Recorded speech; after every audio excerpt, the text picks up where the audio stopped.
Bienvenue à Ose ton monde pour cette énième émission. Aujourd'hui, j'accueille Juliette Didelot, qui fait partie d'une de ces oseuses de monde qui osent explorer et créer ce qu'elle a envie dans ce monde. Bonjour Juliette. Et bonjour Corinne. Tu vas bien? Oui, et toi? Ah oui, alors c'est vrai que c'est rebelote parce qu'en fait on avait commencé l'émission et puis l'enregistrement n'a pas marché, donc c'est reparti. Du coup, Juliette, oui, toi te revoilà en fait parmi nous parce que donc tu vis dans le Lot et tu es partie, tu as fait un grand bond, tu as traversé notre grand océan Pacifique, Atlantique, pardon, pour rejoindre le Québec pendant un an. Qu'est-ce qui t'a pris d'aller faire ce voyage jusque là-bas? Euh, c'est très bizarre de répéter, mais ça m'est déjà arrivé plusieurs fois quand je faisais des vidéos avec les gens aussi, et c'est extrêmement inconfortable quand ça arrive, donc c'est marrant d'y être confrontée. Qu'est-ce qui m'a pris? Moi j'ai étudié en cinéma et en montage vidéo, plus particulièrement en France, à Angoulême. Et donc à la fin de mon BTS, on nous a parlé de cette école qui s'appelle le MCV, qui est à Rivière-du-Loup au Québec, qui propose trois formations, une en montage vidéo, une en réalisation documentaire et une en web. Donc moi je voulais faire la formation réalisation documentaire. Mais à cette époque-là, c'était c'était 2021, c'était juste après le Covid, donc il y a eu une année de décalage et donc en fait j'ai eu un an de latence entre le moment où j'ai fini mes études et où je pouvais partir au Québec. Donc c'est le moment où je suis venue m'installer dans le Lot, revenue puisque j'y étais née normalement et puis mes parents avaient déménagé quand j'étais enfant. Donc je suis revenue m'installer dans le Lot. Et j'ai attendu de pouvoir partir. Et donc, quand ça a été de nouveau le temps des inscriptions en 2022, j'ai postulé à l'école, j'ai été prise et je suis partie. Je me suis envolée pendant un an et je suis pas revenue en France. J'ai eu des contacts avec la France, mais en tout cas, personne n'est venu me voir et je suis venue voir personne pendant un an. Waouh, énorme. Et t'as pas eu envie de rester là-bas? Non, non, je savais que c'était vraiment une temporalité précise. J'avais vraiment mes projets, enfin, le fait d'être revenu vivre dans le Lot, moi j'ai vraiment l'impression que j'ai ma place ici, enfin, c'est ma maison ici, donc je me voyais pas du tout construire une autre vie ailleurs, même si j'ai beaucoup aimé plein de choses là-bas, c'était pas ma maison, quoi. Donc il a jamais été question de rester là-bas. T'avais envie de revenir quand même dans ton Lot natal. Ouais, ouais, carrément. Et du coup, qu'est-ce que t'as trouvé là-bas et qu'est-ce que t'as ramené? Plein de choses. Mm. Plein de choses, plein de choses. Un an, c'est dense, donc on a le temps de beaucoup changer en un an, et surtout toute seule dans un environnement où c'est ça, on a pas, pas son amoureux, pas ses amis, pas sa famille. On est dans un environnement qui est complètement différent, quoi. Donc j'ai trouvé plein de choses. Premièrement, j'ai trouvé professionnellement une légitimité d'avoir un diplôme qui te dit bon bah voilà, t'es réalisatrice de documentaire. Et aussi l'expérience de l'école au Québec qui est vraiment différente en termes d'éducation. Enfin, il n'y a pas du tout cette hiérarchie et tout. Donc, et puis l'école, c'était 6 mois théorique et 6 mois pratique. Donc, je suis revenue aussi avec un documentaire, un vrai documentaire en fait que j'ai pu faire avec du bon matériel, une bonne équipe et donc un peu une carte de visite, quoi. Donc ça, c'est pour le côté professionnel. Et après, le côté personnel, d'avoir vécu un an, dont 6 mois les pieds dans la neige, ça change quand même beaucoup. Mm. Surtout que j'ai vécu des choses vraiment pas faciles, enfin des deuils, enfin des relations Mm. vraiment compliquées quand j'étais là-bas, donc loin de ma famille, enfin des choses enfin, mes parents ont dû déménager de leur maison alors que ça faisait 10 ans qu'ils y étaient. Ma grand-mère est décédée. Enfin, vraiment un peu un truc. C'était au mois de janvier. Il y a eu un gros bouleversement que j'ai suivi de très très loin parce que j'étais complètement impuissante face à ça. Et du coup, beaucoup de résilience par rapport Mm. à ces épreuves-là que j'ai traversées pas mal toute seule, quoi. Et donc c'était assez compliqué, mais finalement, ben, je me rends compte aujourd'hui que ce que j'ai appris à ce moment-là, ben, c'est encore en moi. Et du coup, c'était une belle leçon de vie. Et j'ai aussi pris avec moi beaucoup de féminisme et de sororité. Ouais. Ok, ouais. C'est vraiment là-bas où il y a des centres femmes, je sais pas si tu Ouais. connais.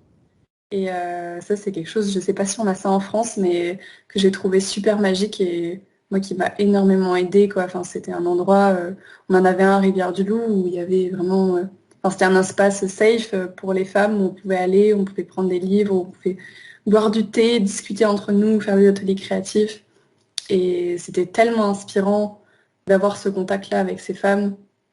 Et j'en ai gardé vraiment une grosse notion de sororité et que j'ai vraiment ramené avec moi depuis ça.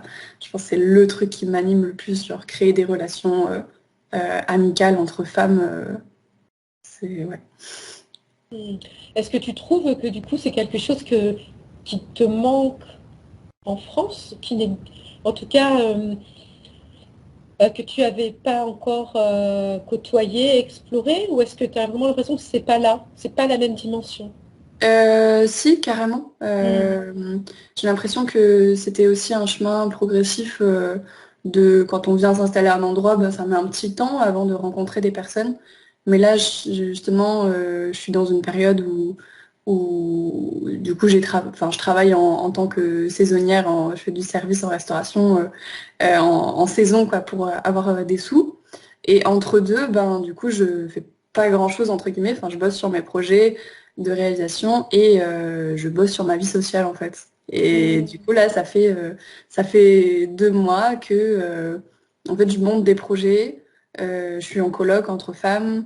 Et en fait, je me rends compte qu'on est plein de colocs de femmes, de jeunes femmes qui ont leur petite entreprise créative ici dans le Lot autour de Saint-Céré. Et du coup, c'est vraiment un taf à part entière en ce moment pour moi de créer ce réseau-là de femmes autour de moi et ça marche vraiment plutôt bien. Enfin, je suis super épanouie Hmm. dans ce qu'on est en train de créer, c'est vraiment beau, je trouve. Donc, je l'ai Ouais. vraiment, j'ai l'impression que je l'ai provoqué, je l'ai cherché Mhm. et je mets vraiment de l'intention là-dedans, mais ça existe et c'est super chouette. Super. Est-ce que c'est ce qui t'a aidé le plus quand tu parlais de résilience tout à l'heure, quand tu as vécu tous ces changements au mois de janvier 2022? Ouais. Euh, Est-ce que c'est ce qui t'a aidé le plus, cette sororité, ce réseau social féminin? Ça a été un des éléments, mais c'était pas ce qui a été le plus fort à ce moment-là. Je pense que ce qui m'a aidé, c'est juste le passage du temps et Hmm. je sais pas, sur le coup, c'était très dur. Après, j'avais le soutien quand même à distance de mon amoureux qui a quand même changé la donne pas mal aussi. Mais non, je pense que pour le coup, je pense que c'était juste principalement laisser le temps faire les choses et passer à travers de la tempête, quoi. Et Hmm. après, bah, ça s'apaise. Est-ce que tu reviens plus forte du coup avec cette expérience? Oui, Hmm. 100%. Vraiment, ça a complètement changé ma manière de relationner avec les gens, de mon, mon capital social, enfin, comment dire, pas mon capital social, mais enfin, ma manière d'être sociale au monde, ça a vraiment complètement changé. Ça a J'ai changé pris comment? tellement en indépendance, Hein.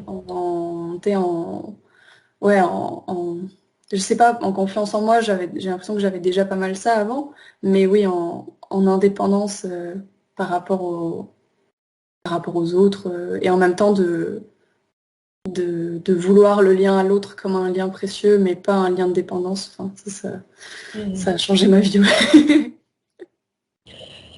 Oui, ce que j'entends un peu dans ce que tu dis, c'est comme si euh, il y avait une certaine confiance, une certaine force à l'intérieur qui s'était construite et qui du coup, la vulnérabilité qu'il peut y avoir, elle ne se sent pas menacée par l'autre et que du coup, elle peut rentrer en communication avec l'autre sans, même avec ta vulnérabilité, sans avoir peur d'être affectée, anéantie, blessée. Ouais. C'est un petit peu ça. Oui, en même temps, j'ai l'impression que enfin, je cultive ma vulnérabilité, je pense que c'est une de mes forces et je la cultive depuis vraiment longtemps en vrai. Donc je pense que j'avais déjà pas mal conscience de ça et de toute manière, je cultive des relations où je sais que je peux être vulnérable parce que c'est genre, enfin, je sais pas, je dirais que c'est mon critère numéro un de sélection des personnes qui sont autour de moi, c'est des personnes bienveillantes et avec qui je sais que je peux être vulnérable. Donc, non, c'est plus une forme d'indépendance dans le fait de m'affirmer et de, ouais, de croire en moi et de, ouais, je sais pas, d'être plus indépendante. D'accord. Ouais, je saurais pas trop comment l'expliquer. Tu l'as déjà bien exprimé. Et quand tu dis cultiver, ça me pose question, cultiver la vulnérabilité, euh, comment et pourquoi? C'est pas un choix, je crois. Mm. C'est quand on est en étant quelqu'un de très sensible et à fleur de peau. euh, j'ai été confrontée très tôt à des grosses ruptures amicales. Du coup, j'ai appris très tôt à, à gérer en fait ma solitude et ma vulnérabilité parce que j'y ai toujours été confrontée et du coup j'ai appris quand même assez rapidement à créer des relations qui étaient bonnes pour moi et, Mhm. et ouais je sais pas, la vulnérabilité elle fait partie de qui je suis, donc c'est plus de cultiver peut-être de sensibiliser les gens autour de moi justement à être plus réceptifs à ça et à eux-mêmes pouvoir exprimer plus leur vulnérabilité. Mm. Ça me fait penser à ce que tu es en train de développer, ce métier de documentariste. On dit comme ça, documentariste? Oui. Ouais. Et j'imagine que cette qualité de grande sensibilité et de vulnérabilité te permet d'approcher le monde avec un regard très, très sensible, très subtil, qui peut donner un accès particulier au monde que tout le monde n'a pas.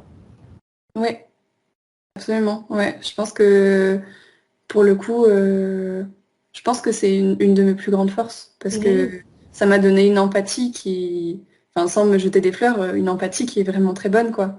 Et du coup, oui, ça me permet, les gens se sentent en confiance avec moi Mhm. assez rapidement, et notamment les femmes, euh, de, parce qu'il y a une forme d'honnêteté. Au Québec, on dit beaucoup l'honnêteté radicale. C'est L'authenticité. ouais, de quelque chose en fait où les personnes savent que vu que je me montre hyper vulnérable, moi, elles ont pas l'impression que je vais faire des films où je vais les montrer comme elles aimeraient pas être montrées. Mm. Et en fait, il y a une confiance qui se crée par rapport à cette vulnérabilité de on se voit tel qu'on est et on n'a pas besoin de mettre de masque et très vite on peut se raconter des choses hyper profondes et accéder à ces réalités-là. On n'est plus, enfin on n'est pas dans, enfin très vite on passe dans des choses qui sont au-delà de la surface et ça c'est super précieux quand on fait des films Mm. sur les gens quoi. Mm. Carrément. C'est un genre de respect du sacré de la vie dans chaque personne, chaque chose que tu rencontres. Ouais. Quelque chose comme ça. Mm. Est-ce que tu as une idée déjà d'un documentaire ou de documentaires que tu as envie de réaliser?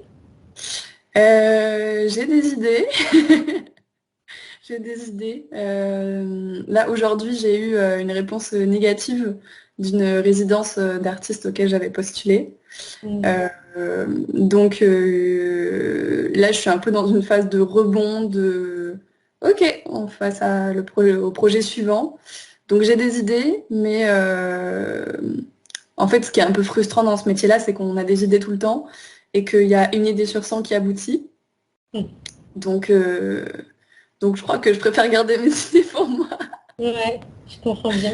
Mais en tout cas, Mm. des thèmes, je pense que pour l'instant, ça tourne quand même principalement autour du féminisme, de la Mm. sororité et aussi de la ruralité. Mhm. Voilà, je pense que c'est ce que je traverse en ce moment, donc très logiquement, c'est les films que j'ai envie de faire en ce moment. Mhm. Ok, c'est super. Moi, je trouve ça vraiment chouette d'avoir, voilà, on sent cette impulsion en toi, là, il y a plein de choses qui bouillonnent et qui ont envie de se mettre en place, mais en même temps, il y a comme une espèce de sagesse, j'ai l'impression, tu sais, voilà, qui va, ok, il y a plein d'idées, plein d'envies et tout, mais tranquillou, je regarde ce qui se passe autour. Toi, moi, je me rappelle de toi avant de partir Ouais, en tant qu'artiste. ouais. Et est-ce que cette partie-là va se mélanger ou va faire partie, enfin, on fait toujours partie de ta vie? Ou est-ce que c'est mis de Euh, côté pour le moment? tu veux dire la peinture? Ouais. Bah, la peinture, ça a toujours été pas mal juste un truc sur le côté. C'est pas mal juste par un concours de circonstances que j'ai fait du coup l'expo à s'insérer avant de partir. Mais en soi, enfin, c'est quelque chose qui m'accompagne depuis des années, mais que j'ai jamais voulu professionnaliser ou quoi que ce soit. Enfin, c'est vraiment mon petit truc, pas secret parce que j'en ai fait une expo, mais enfin, Hmm. c'est mon truc sur le côté pour, c'est un peu ma thérapie personnelle de moi à moi. Mais Hmm. j'ai pas du tout peint quand j'étais au Québec, parce que ben, je peins depuis quelques années, je peins plus que sur toile. Et bah, je savais que je pouvais pas, si je faisais des toiles là-bas, je pouvais pas les ramener en avion. Donc j'ai pas du tout peint quand j'étais au Québec et j'ai eu un peu du mal à m'y remettre en revenant. Je commence au bout de presque 6 mois à re-avoir l'impulsion de créer, mais ça s'est un peu estompé, mais pour donner plus de place à d'autres formes de création aussi, donc c'est ok qu'il y ait des périodes comme ça. Hmm. Oui, ça bouge et on est en mouvement en permanence, ma Ben foi. oui, ouais.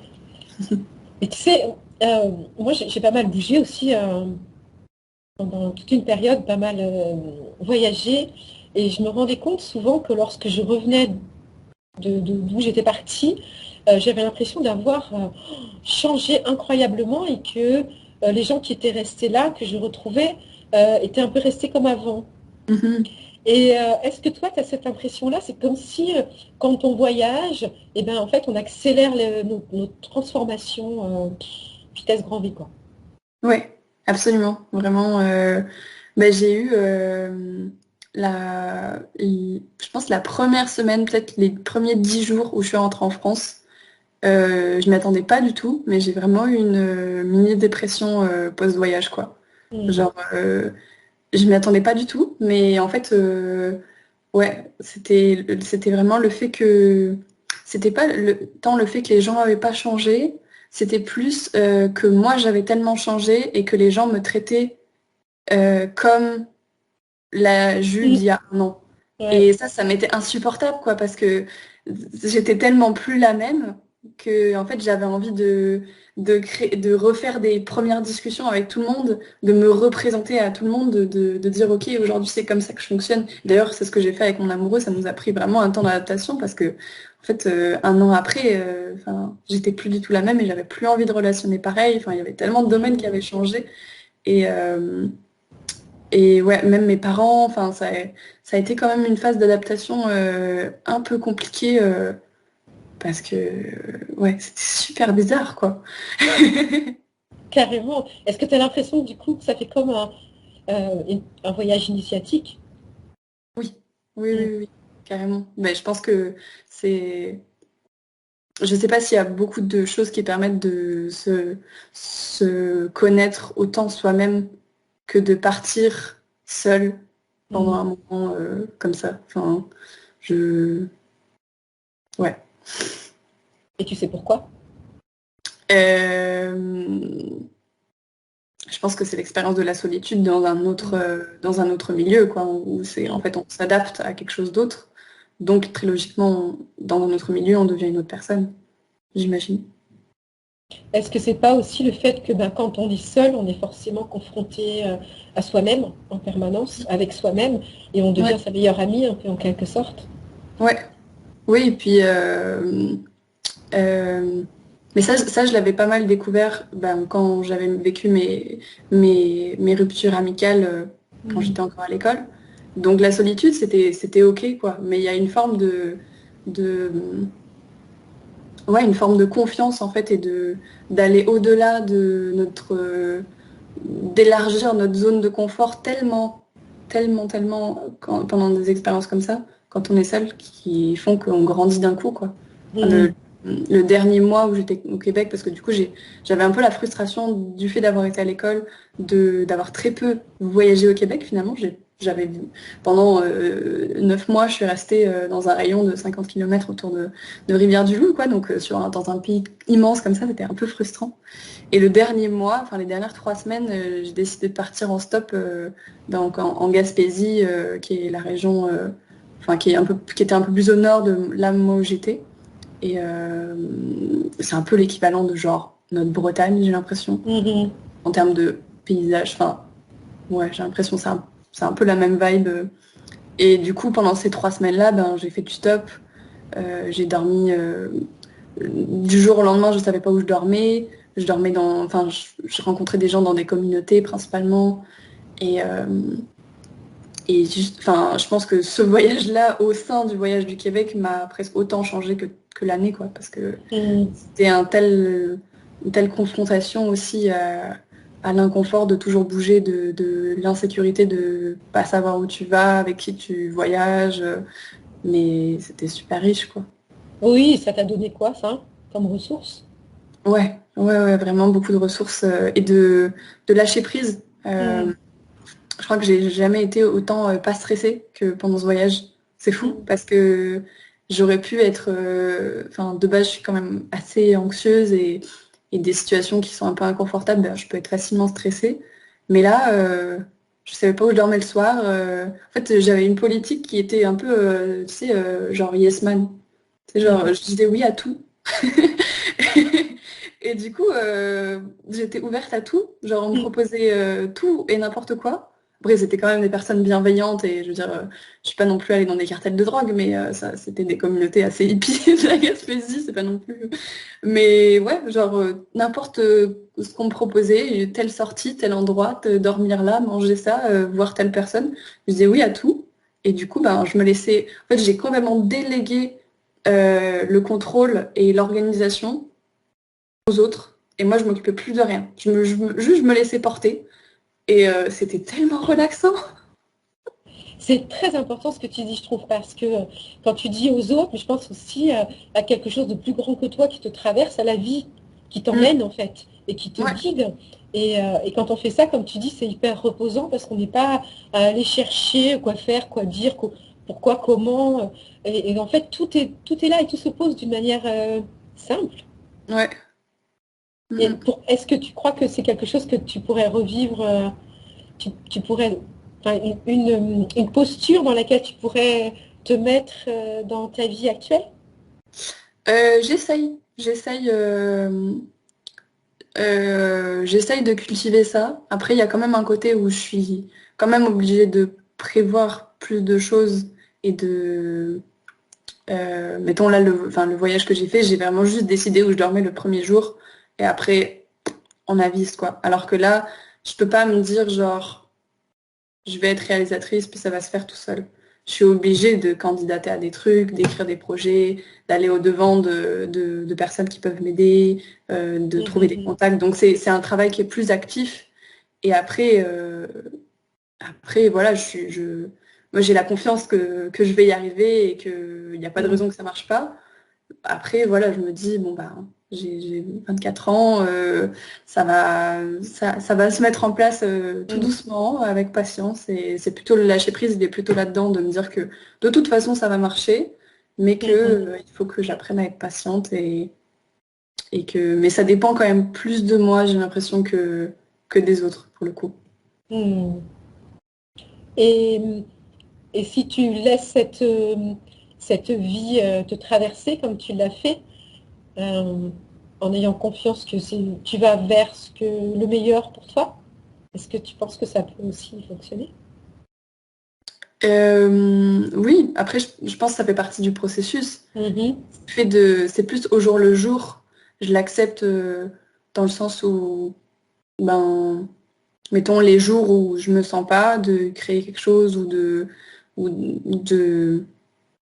voilà, où j'essaie, c'est plus dans l'attention à ce que je ressens sur le moment, où je vais où je vais pas. C'est vraiment un contraste par rapport à l'école, c'est l'école ou le travail où tu es obligé d'aller tous Mm. les jours, quel que soit ton ressenti, quel que soit comment tu te sens, qu'est-ce qui est là aujourd'hui. Et là, j'ai quand même cette liberté de certaines périodes où je peux me laisser justement traverser par tout ce qui se passe et justement d'être ouverte à toutes ces rencontres et à provoquer beaucoup de rencontres. Je me laisse, je me laisse se traverser par ce truc en fait, de ce réseau quoi je Ouais. vais à sa rencontre et puis après lui il se connecte tout Mm. seul et après il va finir par m'apporter quelque chose. Mm. Magnifique. C'est euh, c'est hyper frais et ça fait vraiment du bien tout ce que tu partages là. C'est tout bon. Je pense qu'il y en a plein qui vont prendre, qui vont boire tes paroles. Ça va les nourrir à fond. Et maintenant, tu es prête à oser quoi? Euh, je suis prête à oser euh,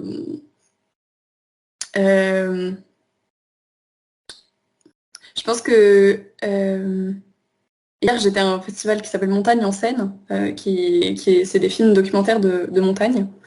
Et il y a quelques mois, j'avais décidé que bah, si la résidence, là, ça marche pas, bah, je retourne faire du service à la montagne. Parce que c'est la saison d'hiver et que c'est le plus logique d'aller là-bas. Et moi, j'ai jamais été dans les montagnes, en tout cas pas dans les Alpes. Et mon amoureux m'en parle beaucoup, Mm. à quel point c'est beau. Et ça me fait un peu peur, parce que bah, c'est en dehors de ma zone de confort, les montagnes. Mais je crois que je suis prête à oser d'aller explorer les montagnes. Après avoir osé traverser l'Atlantique toute seule, finalement, les montagnes, c'est pas si loin. Et c'est intéressant, comme tu dis, il y a cette peur-là. Est-ce que, du coup, euh, de voir cette peur, c'est pas justement motivant pour se dire, ah, waouh, qu'est-ce que je vais trouver du coup là? Mhm. Ouais, Qu'est-ce que je vais oui, aller surtout rencontrer de que, nouveau? ouais, surtout que bah, je sais que les mois d'hiver, janvier, février, c'est pas les mois où je suis le plus en forme. Enfin, c'est toujours des mois qui sont un peu, bah voilà, c'est le cœur de l'hiver. Enfin, à tout point de vue, c'est compliqué à traverser, quoi. Donc, je sais que c'est des périodes qui sont challengeantes pour moi. Et de faire le pas, de me dire, OK, je vais aller spécifiquement dans un endroit qui me challenge, mais en même temps qui a cette. C'est un peu comme j'aime beaucoup les symboles et notamment les animaux, tout ça. C'est un peu comme la baleine. Genre, j'adore les baleines, mais en même temps, ça représente quelque chose de très très beau, mais hyper grand. Et genre, je pense toujours à l'image de, tu sais, les gens qui nagent à côté des baleines, quoi.